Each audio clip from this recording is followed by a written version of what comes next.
O, gusto mo ng ganito? Gusto mo? Pag gusto mo, be, hindi ka magkakaroon pag titignan mo lang to. Pag manonood at manonood ka lang dyan sa video ko, hindi ka magkakaroon hanggang hindi mo kiniklik yung yellow basket ko dyan. I-click mo yung yellow basket para magkaroon ka ng ganitong klaseng relo, ha? Be, quality, affordable, Japan ang pyesa, panalo. Discounted, bilisan mo kasi mamaya, once na nagmahal na yan, be, wala na. Sayang. Sayang ang promo. Sabay ko na. Wala akong choice. Ito na. Oh, eto ha, take note. Sa mga masyadong malatataas ang expectation regarding kay Enrino, wala siyang box na lagayan.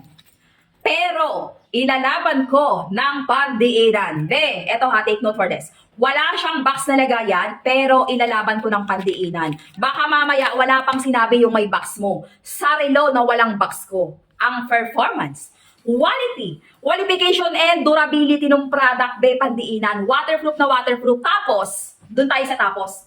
Pagkatapos, napakamura. Alam mo ba? Eto ha, kung hindi mo pa alam at kung hindi ka pa pamilyar kay Enrino, hindi pa to aabutin ng 200. Oo, kahit saang sulok ka ng Pilipinas, be, baka free shipping pa to. Hindi to papatak ng 200. Tapos ang itsura, ang kapal, ang bigat, panalo. Be, panalong panalo. Isusukat ko para sa'yo kasi panalong panalo talaga. Ito muna ang isa mga pangga ko.